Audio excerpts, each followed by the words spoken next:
Tough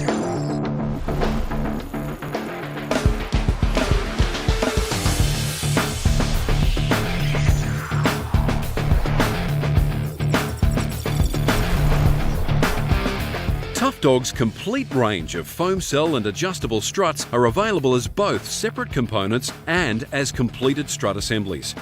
Most modern four-wheel drive vehicles employ a coil over strut assembly in the front. The coil spring is compressed onto the strut and secured with a strut hat.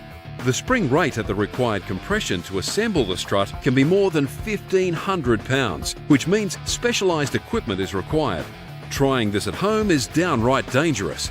This is why Tough Dog hand-build many of our strut assemblies in-house, using wall-mounted compressors, so that you get an easy-to-install product that has been assembled correctly. Tough Dog strut assemblies also utilise Tough Dog's proven foam cell technology, which guards against shock fade by keeping the oil and nitrogen gas separate inside the shock. They are also available in adjustable configurations, which will allow the user to choose between 9 different stages of shock performance for a variety of different terrains. To find out more about shock fade and how foam cell or adjustable shocks work, check out our other anatomy videos.